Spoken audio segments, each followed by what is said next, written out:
lo que tu Santo Espíritu nos dice el día de hoy, a través de lo que tú ya revelaste en las Escrituras. Te lo pedimos y te damos gracias en el nombre de nuestro Señor Jesucristo.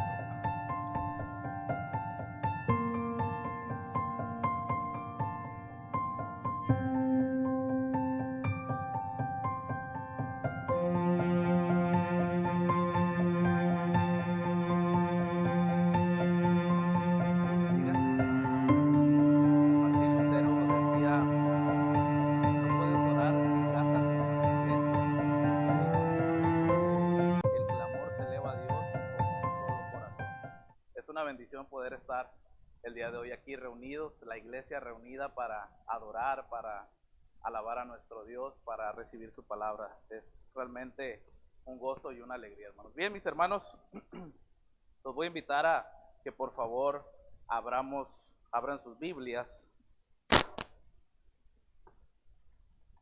ahí en la primera carta del apóstol Pablo a los Corintios. Primera a los Corintios en el capítulo 15. Primera a los Corintios en el capítulo 15.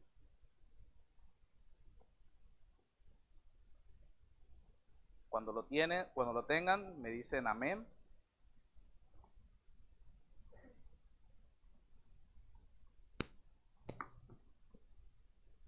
Primera a los Corintios capítulo 15. Y el día de hoy vamos a estar meditando en la palabra de Dios en los versículos del 1 al 4. Capítulo 15 de 1 Corintios, versículos 1 al 4. Aprovecho también para recordarles que estemos orando por nuestro pastor Eliseo, quien ha estado enfermo. Damos gracias a Dios por nuestros pastores y siempre debemos de estar orando por ellos en todo tiempo, ¿no? Y más ahora que nuestro pastor necesita de nuestras oraciones. ¿Amén? Bien, mis hermanos, vamos a dar lectura a la palabra de Dios que dice de la siguiente manera. Síganme con su vista. Ahora les hago saber, hermanos, el evangelio que les prediqué, el cual también ustedes recibieron, el cual también están firmes, por el cual también son salvos, si retienen la palabra que les prediqué, a no ser que hayan creído en vano. Porque yo les entregué en primer lugar lo mismo que recibí, que Cristo murió por nuestros pecados conforme a las Escrituras, que fue sepultado y que resucitó al tercer día conforme a las Escrituras. Palabra del Señor, hermano. Si el día de hoy yo les pregunto a ustedes, ¿en qué descansa realmente nuestra fe? ¿Qué me responderían? Es retórica, no respondan, solo mediten. Yo les preguntara, ¿en qué descansa nuestra fe? ¿Qué me responderían ustedes? Quizás me responderían algo así como, ¿descansa en las emociones? No creo, ¿verdad? ¿Descansa en tradiciones religiosas? ¿O acaso descansa en experiencias subjetivas? Hermanos queridos y amigos que nos acompañan el día de hoy, con la ayuda de Dios trataremos de responder a esta pregunta. ¿En qué descansa realmente la fe cristiana? ¿Cuál es el pilar de la fe cristiana? Voy a hacer una oración más, hermanos, oren por mí. Padre amado, gracias te doy, Señor, por tu palabra. Bendita es tu palabra.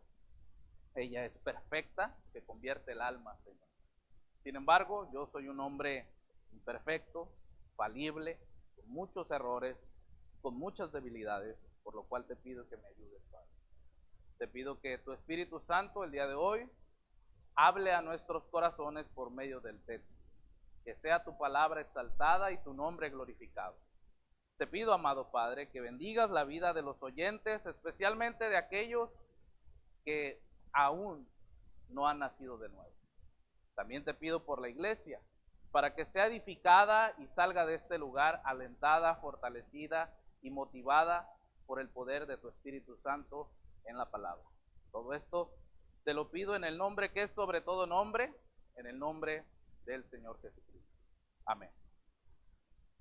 Bien, mis hermanos, acompáñenme entonces a meditar un poco en el contexto en el que se encuentra el pasaje que hemos seleccionado el día de hoy. El apóstol Pablo, quien es el autor de esta carta donde se ubica nuestro texto, escrita aproximadamente en el año 54 y 55 después de Cristo, escribe con la finalidad de corregir algunas desviaciones doctrinales en la iglesia de Corinto. Como podrán notar, queridos hermanos, la iglesia de Corintio tenía graves problemas doctrinales. Existía mucha confusión, inmadurez, y había cosas que no estaban muy claras en cuanto a la doctrina, en cuanto a la fe.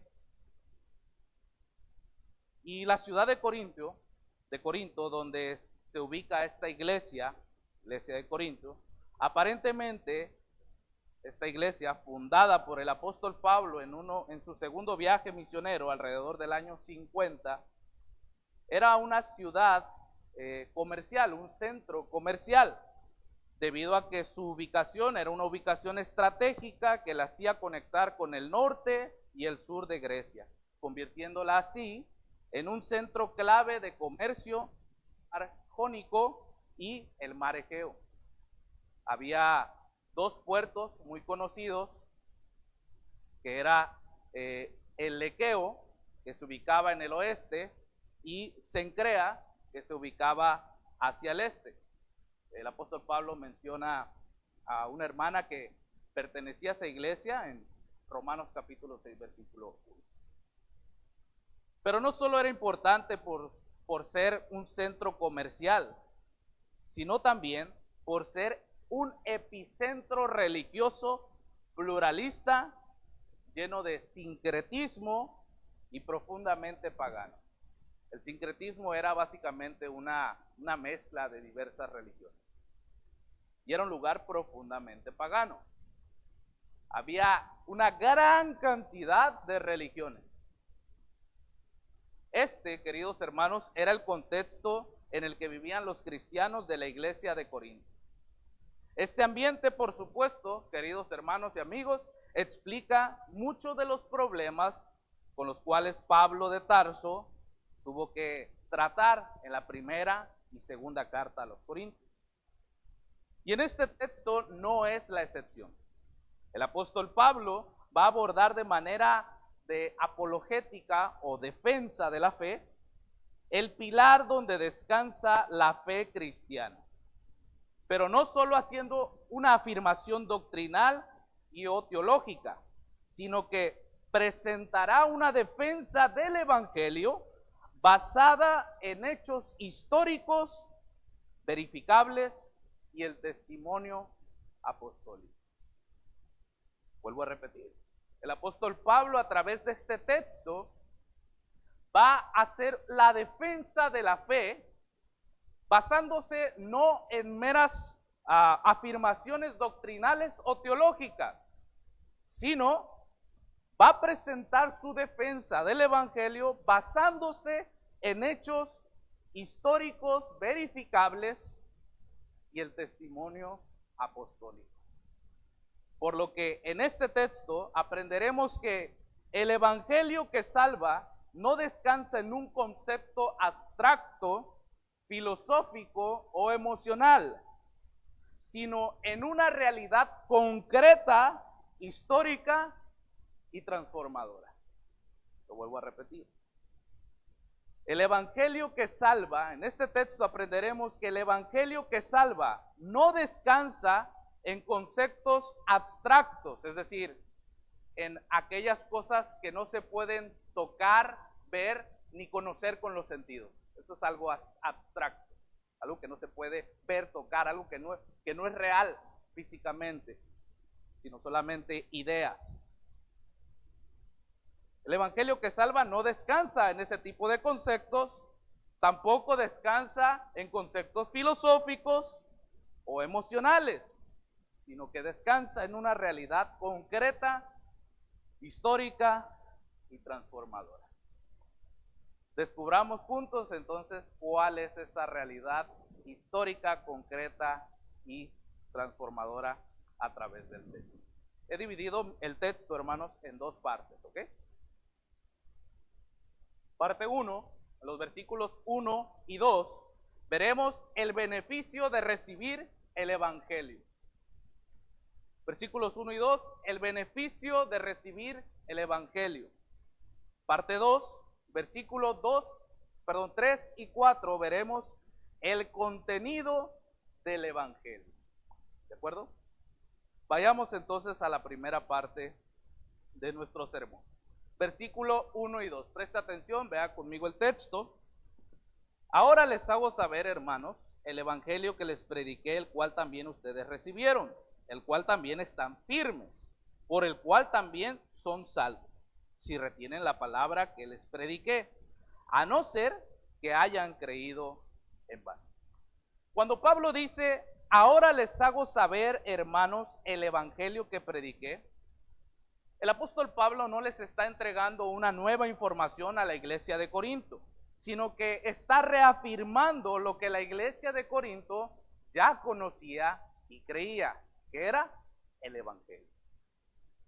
Esto nos deja ver algo muy importante, queridos hermanos, para cada uno de nosotros. Nos deja ver la importancia de estarnos recordando constantemente el evangelio unos a otros. Porque muchas veces se nos olvida, y cuando digo que se nos olvida, no me estoy refiriendo que nos dé un tipo de amnesia, sino que a veces dejamos de pensar y vivir según el evangelio. Entonces, yo he venido a recordarles aquí, hermanos, el evangelio debe de ser el eje central de nuestra vida. El evangelio, queridos hermanos, debe de ser el aire que respiramos. El evangelio, queridos hermanos, debe de ser la razón por la que vivimos. Así que, hermana, cuando estés lavando la ropa, ahí recuerda el evangelio. Así que, hermano, mientras vas camino a tu trabajo, ahí recuerda el evangelio. Joven, cuando te sientas tentado, ahí recuerda el evangelio. Querido hermano y querido amigo que has pecado, recuerda el evangelio. El evangelio, queridos hermanos, no es otra cosa que las buenas nuevas de salvación para todo aquel que cree. Es el mensaje de la cruz. Es el que nos habla de quién es Cristo y cuál es su obra. Y es por eso que digo, el evangelio debe de ser el centro, la bisagra de nuestra vida. Las buenas noticias de salvación para todo aquel que cree en Jesucristo. Y Pablo continúa diciendo, el evangelio que les prediqué, el cual también ustedes recibieron, en el cual también están firmes y por el cual también son salvos si retienen la palabra que prediqué, a no ser que hayan creído el Padre. ¿Y qué observamos aquí, hermanos? Esta sección de nuestro texto describe la dinámica de la salvación. Es decir, queridos hermanos, la salvación, según el apóstol Pablo, no se presenta meramente como un evento estático y puntual, sino como un proceso relacional y continuo entre el mensaje, el receptor del mensaje y Dios. Entonces, vemos que el evangelio comienza fuera del hombre, es decir, es una noticia, como los teólogos le llamarían, es el querigma, un anuncio, la proclamación de la fe cristiana. Entonces Pablo enfatiza que él predicó ese evangelio. Y esto nos deja ver que Pablo afirma que ese mensaje no surge de él mismo, sino es algo que está fuera de él, algo que él mismo, dirá más adelante, recibió. Entonces, Pablo enfatiza que el evangelio él no se lo inventó, no es un mensaje inventado. Pablo está diciendo que Él simplemente fue el vehículo que Dios utilizó para transmitirnos. Esto nos lleva entonces a la siguiente afirmación. La fe cristiana se basa en una revelación objetiva, no en sentimientos subjetivos. La fe cristiana se basa en una revelación objetiva, que veremos más adelante cuál es, y no en sentimientos subjetivos, no en meros antojos de las personas. El evangelio no es cualquier cosa, es algo concreto y específico. Incluso les adelanto y les digo, el evangelio es una persona. El evangelio es una persona.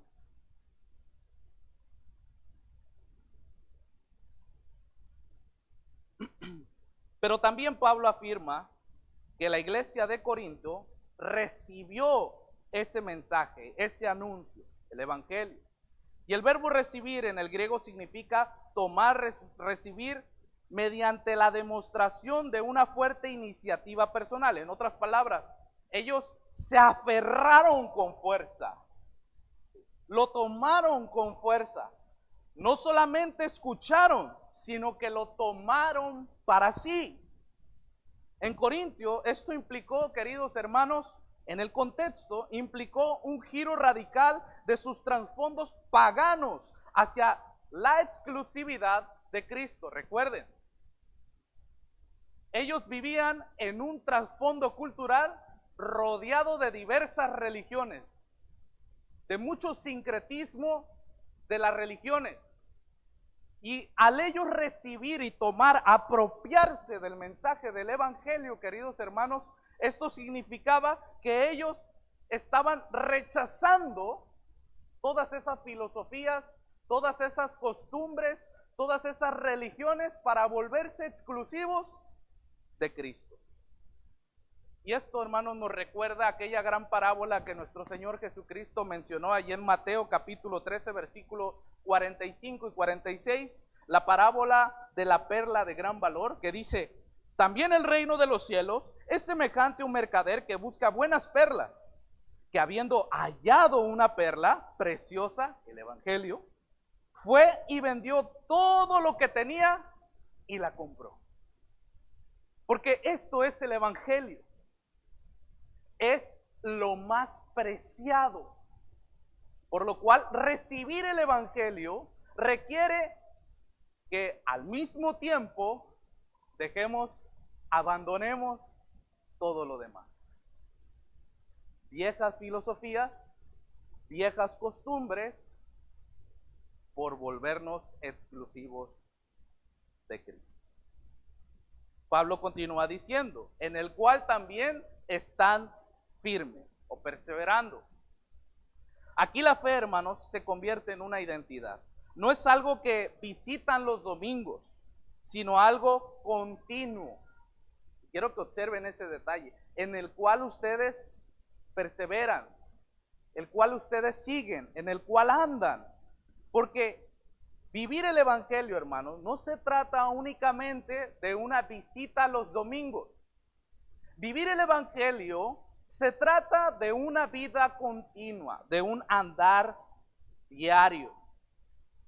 Observen el texto, en el cual también están firmes. Esto nos habla de esa estabilidad mental y espiritual frente a la presión cultural de la ciudad cosmopolita en la que vivía la iglesia de Corinto. Tenían que estar perseverando todos los días, estar firmes todos los días, puesto que la opresión de la cultura era significativamente grande. Si usted no me cree eso, hermano, usted lea las cartas de Corinto y usted se va a dar cuenta cuánta influencia de la cultura había entrado a la iglesia, ¿de acuerdo? Porque era difícil vivir el evangelio diariamente. Pero el apóstol Pablo nos recuerda que vivir el evangelio es andar en él todos los días de nuestra vida, sin bajar la guardia. Pero el texto continúa diciendo, por el cual también son salvos. Que el texto diría, son salvados realmente. está en un efecto continuo. Curiosamente, el verbo griego para son salvos nos habla de un presente lineal, lo que significa que están siendo salvados. Entonces Pablo ve la salvación como algo que ya ocurrió, han sido justificados, pero también lo ve como algo que está ocurriendo. Han sido santificados, pero también lo ve como algo que culminará, serán glorificados. Vaya conmigo, por favor, en sus Biblias, a Romanos capítulo 8, versículo 28 al 30.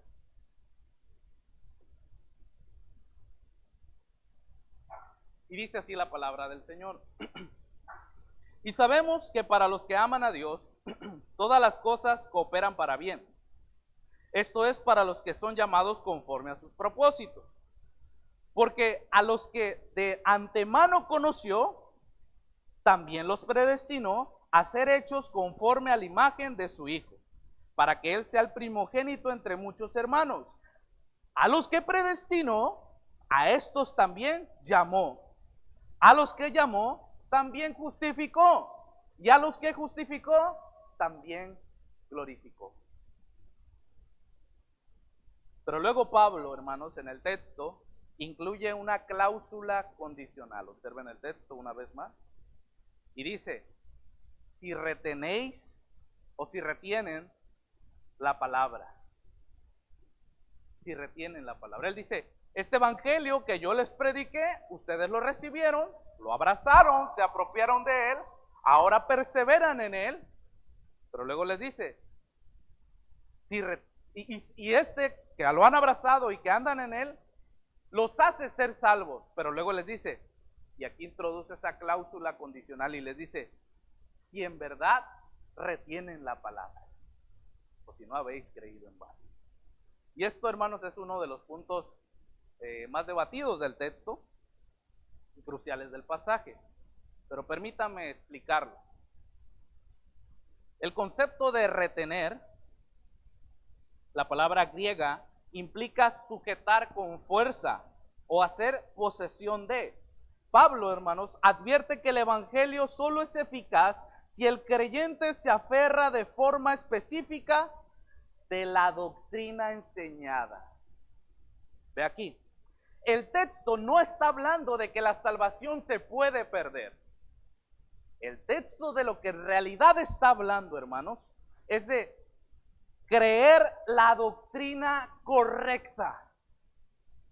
Porque si no, entonces has creído en vano. Eso es lo que en realidad el texto en su contexto nos está diciendo. Y entonces, ¿qué implica eso, hermano? Lo que implica es que no basta creer en un Jesús genérico. Hay que creer en el Cristo de la Biblia. El Cristo que fue anunciado por la ley y los profetas, que murió por los pecados y resucitó físicamente. De eso es de lo que Pablo está hablando. Porque si no es así, queridos hermanos, entonces, dice el texto, habrán creído en vano. ¿Se entiende, hermano? ¿Cómo sé yo que Pablo está hablando de eso? Por lo que va a decir a continuación. ¿Cómo sé que ahí no habla de perder la salvación, sino de tener la doctrina verdadera, aquella que está cimentada en la persona y la obra de Jesucristo? Por lo que Pablo va a decir a continuación. Es sencillo deducirlo por el mismo contexto del pasaje. Y entonces esto nos lleva a nuestra siguiente parte del texto, versículo 3 y 4. Observen el texto nuevamente. Ahora veamos el contenido del evangelio. Dice el versículo 3 y 4. Porque yo les entregué en primer lugar lo mismo que recibí, que Cristo murió por nuestros pecados, vean esto, conforme a las Escrituras, que fue sepultado y resucitó al tercer día, conforme a las Escrituras. Entonces Pablo dice, porque yo les entregué en primer lugar lo mismo que recibí. Y aquí, hermanos, hay una terminología que el apóstol Pablo utiliza. Son dos palabras griegas que me voy a evitar la fatiga de mencionarlas, porque aparte que no soy muy bueno mencionándolas, usted tampoco me va a entender. Mejor se lo explico. ¿Ok? Entonces, Pablo utiliza dos palabras griegas. Y estas dos palabras griegas, que es entregar y recibir, hermanos, son una terminología técnica rabínica para la transmisión de tradiciones orales. Es decir, esto indica que estamos ante un credo cristiano, o el primer credo cristiano y el más antiguo. El credo más antiguo que existía posiblemente 2 o 5 años después de la muerte de Cristo. ¿Cuál es ese credo? Que Cristo murió por nuestros pecados conforme a las Escrituras y que fue sepultado y resucitó al tercer día conforme a las Escrituras. Pablo inicia diciendo, porque yo les entregué en primer lugar lo que yo recibí. Y eso nos habla de que esto era algo que ya la iglesia muy tempranamente había creído en el hecho histórico de la persona y obra de Cristo, de su muerte, sepultura y resurrección. Era algo que la iglesia ya creía y por lo tanto la iglesia lo mencionaba como un credo. ¿Qué es un credo? Simplemente un credo es la profesión de la fe, o se podría decir que es la declaración de la fe. Entonces, los apóstoles y la iglesia en general ya utilizaba toda esta frase, todas estas palabras, que Cristo murió por nuestros pecados conforme a las Escrituras, que fue sepultado y que resucitó al tercer día conforme a las Escrituras. Hermanos, miren, la fe cristiana, vuelvo y repito, no es un concepto abstracto. No son ideas imaginativas o de la imaginación. Y vuelvo y repito, abstracto significa algo que no se puede tocar, algo que no tiene existencia física, que no se puede percibir con los sentidos. La fe cristiana no es un concepto abstracto, tampoco es algo filosófico o meramente emocional. El núcleo de la fe cristiana, hermanos, son cosas que pasaron, que sucedieron, eventos verdaderos y reales, históricos. El evangelio, queridos hermanos, no es un asunto de opiniones religiosas, de trivialidades o de cuentos de hadas, sino el evangelio se centra en hechos reales, eventos históricos reales. En otras palabras, queridos hermanos, la fe cristiana está cimentada en hechos concretos y verdaderos, no en filosofías huecas y en razonamientos humanos.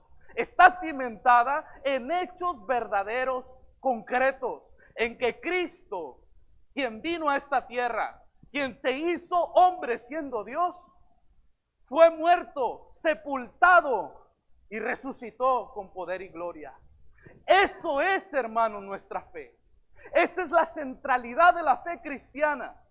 Nosotros no estamos parados ante personas que se reúnen para sentir solamente emociones. Nosotros no estamos cimentados ante personas que son muy buenas y que entienden muchas cosas y por lo tanto simplemente los seguimos a ellos, seguimos a esos líderes porque son muy sabiondos. No, nuestra fe está cimentada en la perfecta obra de nuestro Señor Jesucristo, en el hecho de que Él, hermanos, murió, fue sepultado conforme a las Escrituras y resucitó conforme a las Escrituras. Esa es la fe cristiana, hermanos. Charles Spurgeon comenta, nuestra religión no está basada en opiniones, sino sobre hechos reales. Y es aquí donde los ateos y los agnósticos se topan con pared, porque cuando tienen que investigar objetivamente los hechos del evangelio, se dan cuenta que ciertísimamente ocurrieron. Porque no solamente están mencionados en los evangelios, sino aún personas judías que no eran creyentes como Flavio Josefo, por ejemplo, hablan de un Mesías, de un Cristo, de un llamado Jesús, a quienes las multitudes lo seguían y lo alababan. El evangelio, hermanos, está cimentado sobre verdades concretas, objetivas, sobre hechos históricos. En ocasiones, dice Charles Spurgeon, escuchamos personas decir, esos son tus puntos de vista, estos son los nuestros. Y dice Charles Spurgeon, lo que puedan ser tus puntos de vista, eso es un asunto sin importancia. Y entonces dice Charles Spurgeon, ¿cuáles son los hechos? ¿Cuáles son los hechos? Eso, hermanos, realmente importa. Porque hoy la gente debate cosas de sus religiones, de lo que han creído, de lo que le han enseñado de niño, pero cuando vas a los hechos, resulta que creen en algo que alguien se inventó. Que un hombre, un indito, fue por allá y en una cascada miró una imagen y entonces ahí sucedió toda la magia. O que estaban un grupo de hombres como los mormones esperando según una profecía y nada sucedió. Cuando vamos a los hechos, nos damos cuenta en qué se cimenta la fe de las personas. Y el cristianismo está cimentado en hechos reales. No es casualidad, queridos hermanos, que la Biblia dé datos concretos, hable de un César con nombre y apellido, hable de un tiempo, hable de personas reales, de lugares reales, de ubicaciones reales. ¿Usted cree que si eso fueran meramente inventos humanos, mencionarían personas reales, eventos reales, lugares reales? No, porque la gente al momento de comprobar se iba a dar cuenta que era una falsedad. Pero todo lo contrario. Cuando las personas preguntan acerca de la fe cristiana y tienen que comprobarlo y van a los hechos reales, se topan con pared y se dan cuenta que la fe cristiana es una fe fundamentada en hechos verídicos y no en meros cuentos. Cristo, querido amigo, querido hermano, no es un mito. Cristo no es un mito, no es un cuento de hadas. Cristo es una persona. Como mencioné antes, hermanos, la iglesia en Corinto estaba rodeada de influencias filosóficas. Y por mencionar algunos, por ejemplo, estaban los estoicos. ¿Qué creían ellos? Bueno, ellos enseñaban que Dios era una fuerza racional impersonal. También tenían una tendencia al determinismo. Y por supuesto, eran personas orgullosamente intelectuales. Y esto, hermanos, tuvo influencia en la iglesia de Corinto. Entonces Pablo, si usted observa su Biblia ahí en 1 Corintios capítulo 2, versículo 1 al 5, Pablo, hermanos, tiene que abordar este tema en la iglesia. Vayamos por favor ahí a 1 Corintios capítulo 2, versículo 1 al 5. Mire lo que Pablo les dice, hablando precisamente de esa influencia que había tenido esta filosofía de los estoicos. Pablo les dice en el capítulo 2, versículo 1 al 5. Por eso, cuando fui a ustedes, hermanos, proclamándoles el testimonio de Dios, no fui con superioridad de palabras de sabiduría, porque nada me propuse saber entre ustedes, excepto esto, a Cristo crucificado. Estuve entre ustedes con debilidad y con temor y mucho temblor, y mi mensaje y mi predicación no fueron con palabras persuasivas de humana sabiduría, sino con demostración del Espíritu y de poder, para que la fe de ustedes no descanse en sabiduría de los hombres, sino en el poder de Dios. Pablo estaba combatiendo estas filosofías de los estoicos que se había infiltrado en la iglesia. Pero había más filosofías y religiones.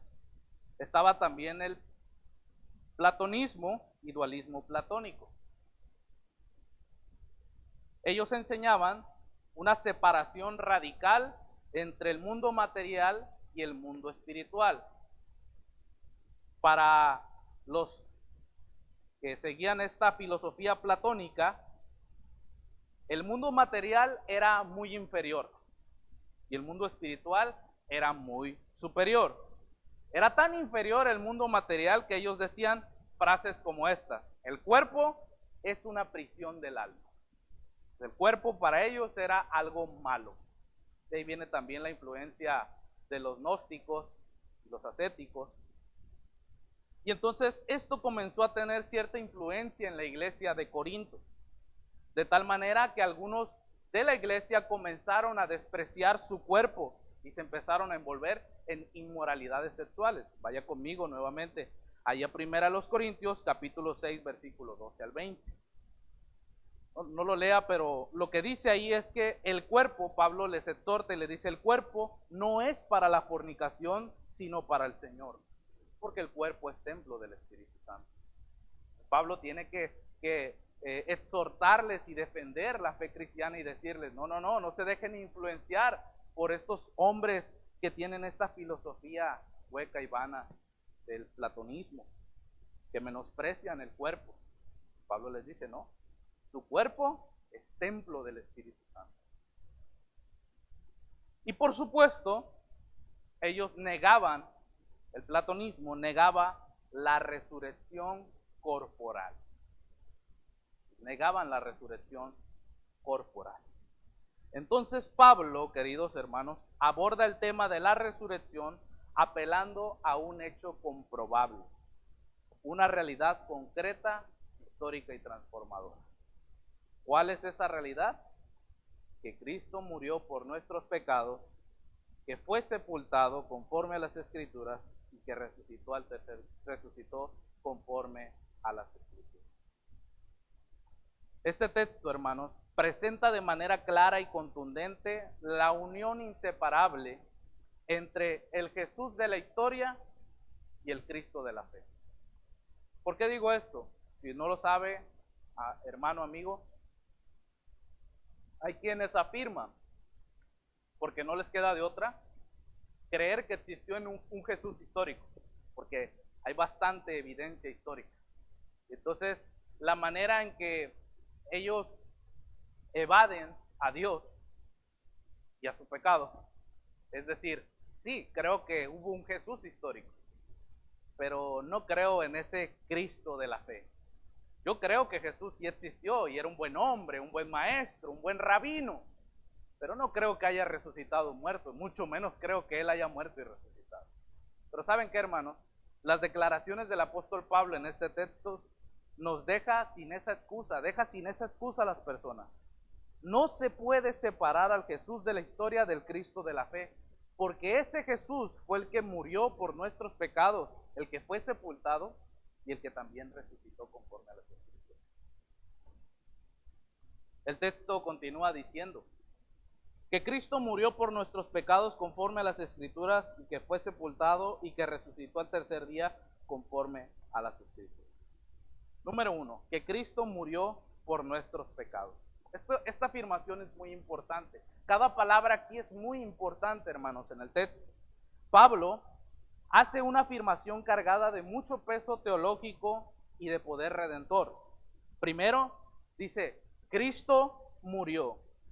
No dice simplemente Jesús murió, sino noten que el texto dice Cristo murió, lo que significa el Mesías.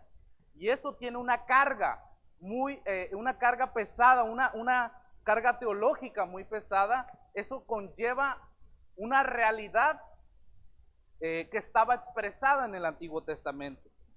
¿Por qué? Porque Cristo era el Mesías prometido. Entonces, cuando él dice Cristo murió, no dice simplemente Jesús murió, sino Cristo, el Mesías prometido. Esto nos conecta directamente con toda la expectativa del Antiguo Testamento y nos deja ver que su muerte, queridos hermanos, no fue una muerte accidental, ni accidental meramente trágica, sino fue la muerte del ungido de Dios en quien se cumplieron todas las promesas.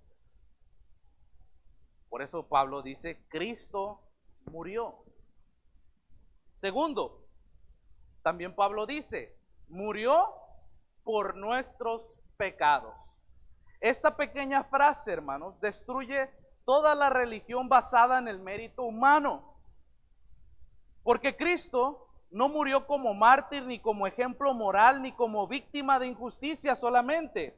Murió sustitutivamente, vicariamente. Es decir, cuando el texto dice murió por nuestros pecados, esa es una preposición. Por implica sustitución en lugar de nosotros.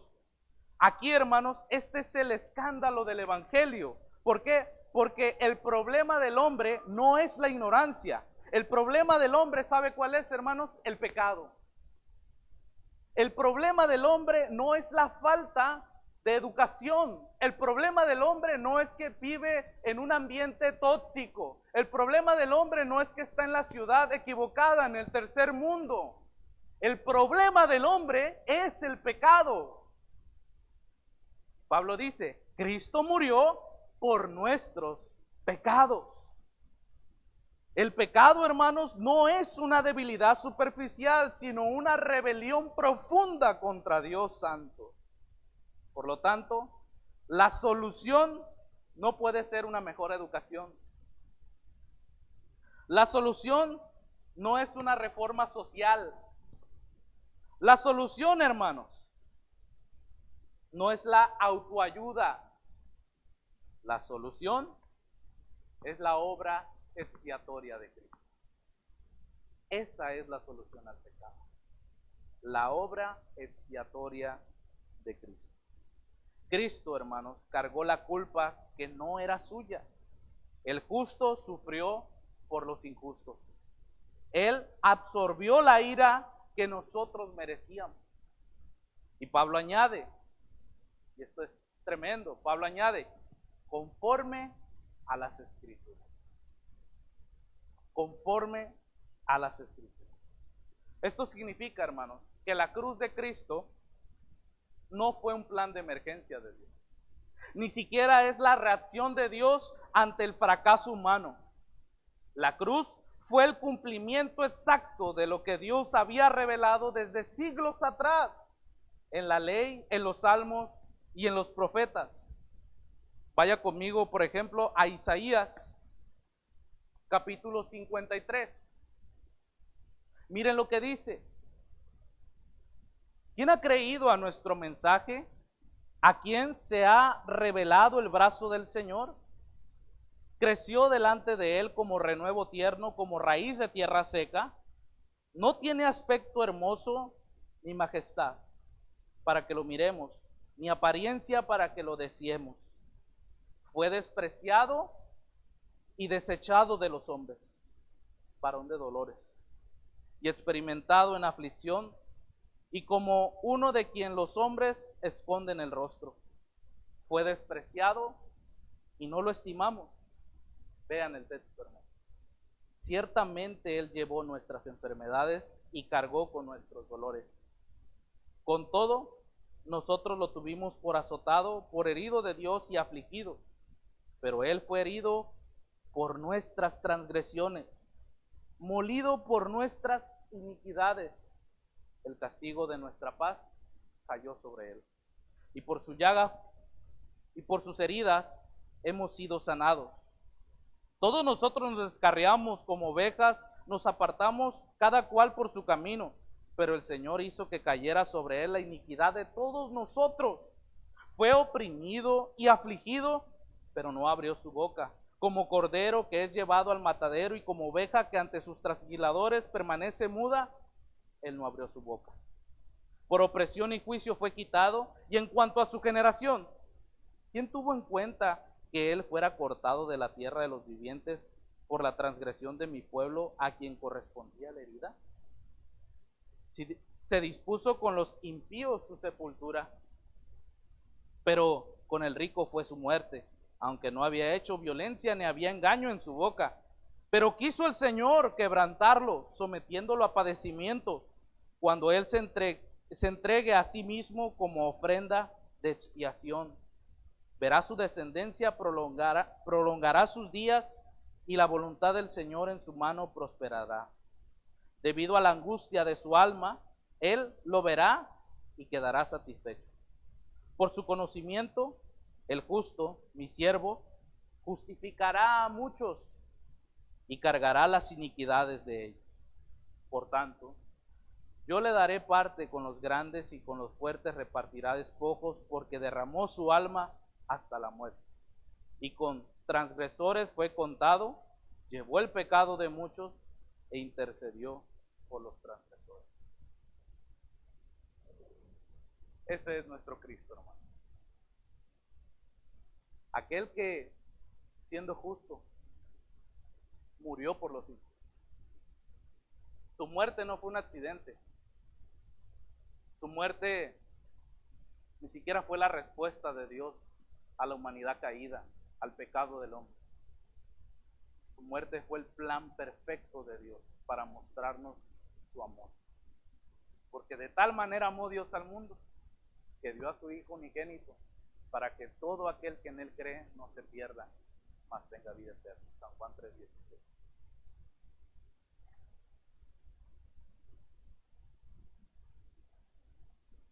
Pablo continúa diciendo, y que fue sepultado. Este detalle, hermanos, a primera vista parece menor. Es en realidad, hermanos, profundamente apologético. Este detalle es muy importante para la defensa de la fe. La sepultura confirma la realidad de la muerte de Cristo. Cristo no se desmayó, no aparentó morir, no entró en un estado inconsciente. Él verdaderamente murió. Fue muerto y verdaderamente sepultado. Su cuerpo fue colocado en una tumba real, en un momento verificable de la historia. Esto responde a toda teoría que intenta negar que la muerte, sobre la muerte de Cristo, que sea real. El cristianismo no sostiene sobre mitos, no se sostiene sobre mitos, sino sobre hechos históricos comprobables. Pero también la sepultura tiene un matiz teológico, muestra la profundidad y la humillación de nuestro Cristo. Él descendió hasta lo más bajo de la condición humana, la muerte y el sepulcro. No hay rincón que Él no haya tocado. Pero luego el texto dice, y que resucitó al tercer día. Aquí llegamos, hermanos, al clímax del Evangelio. La resurrección, queridos hermanos, no es un símbolo, no es una metáfora de esperanza, no es una experiencia subjetiva de los discípulos, es una afirmación concreta. Resucitó. Cristo no solo volvió a la vida, Él vive y permanece vivo. Y nuevamente Pablo afirma, conforme a las Escrituras. La resurrección, hermanos, también había sido anticipada. Tenemos ahí el Salmo 16, versículo 10. La resurrección es la validación pública de todo lo que Cristo dijo e hizo. En otras palabras, la resurrección corpórea de Cristo, hermanos, afirma, revela que lo que Cristo dijo que Él era, eso es. Cuando Él dijo, yo soy el pan de vida que desciende del cielo, eso era verdad. Cuando Él dijo, yo soy la puerta y quien por mí entra, será salvo, eso también era verdad. Simple y sencillamente cuando Él dijo, yo soy, fue una declaración de su deidad, porque Él era Dios en la carne. Y la resurrección, queridos hermanos y amigos, es la prueba contundente de que Cristo no es un personaje histórico únicamente, sino es el Dios encarnado, quien entregó su vida por muchos. Concluyo con esto, queridos hermanos. Este es el evangelio que Pablo predicó y es el evangelio que nosotros predicamos y proclamamos. Cristo murió, y eso no es un mito, querido amigo, es una realidad histórica. Fue sepultado y resucitó. Si eso no fuera cierto, dice Pablo más adelante, entonces vana fuera nuestra fe y fuéramos los más dignos de lástima. pero por cuanto Cristo ha resucitado y hay pruebas contundentes. Hermanos, nuestra fe está cimentada en hechos reales. Nuestra fe no solamente es teológica, nuestra fe es histórica. Está basada en hechos reales. Entonces, querido amigo, esto no es una invitación a mejorar tu vida. No estamos proclamando el evangelio para que tú simple y sencillamente mejores tu vida. Para eso están los AA, ¿no? Los alcohólicos anónimos. Para eso están esos grupos. ¿Quieres mejorar tu vida? Solamente puedes ir a uno de esos grupos, o un centro de rehabilitación, o pláticas ahí entre personas motivacionales, o escuchar a alguien en Facebook, en YouTube, de esos que te motivan. No estamos predicando algo que te hará únicamente mejorar tu vida o primordialmente mejorar tu vida. Es un llamado a reconocer tu pecado delante de Dios y confiar en la obra que ya fue hecha en Jesucristo. Es un llamado a ver la realidad objetiva. Vuelvo y repito, no son mitos, es una realidad. La realidad de que todos nosotros somos pecadores y estamos separados de la gloria de Dios.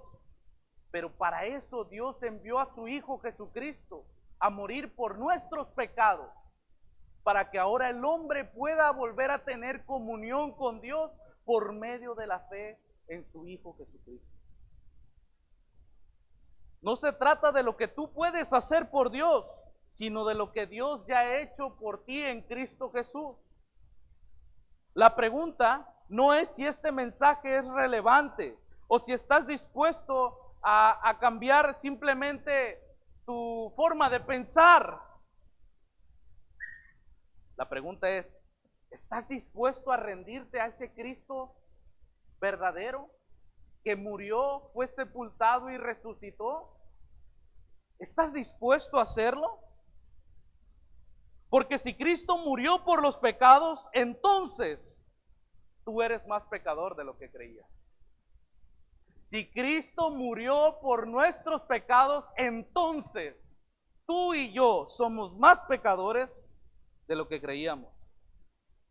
Pero si Cristo también resucitó, entonces hay más esperanza como nunca lo imaginaste. Venid a mí, dice Jehová, y estemos a cuenta. La invitación es a rendirte a Cristo. Él no es un personaje mitológico, Él es una persona divina.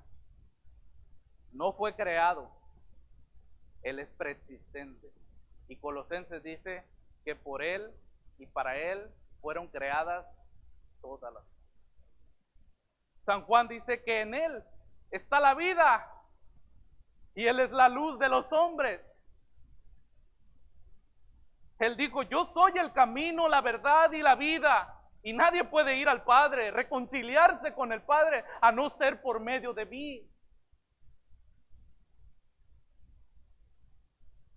Él es la esperanza del pecador. Cristo no quiere cambiar solamente tu situación actual como algunos predican y quiere que te sientas bien. Cristo quiere confrontarte con tu pecado y hacerte ver lo perverso que somos, lo malvado que somos delante de Él, pero al mismo tiempo mostrarnos su gracia inigualable, su amor perfecto. Queridos hermanos e iglesia, nuestra fe es una realidad histórica que exige una respuesta personal. Oremos. Padre amado, Señor, te doy gracias por tu evangelio.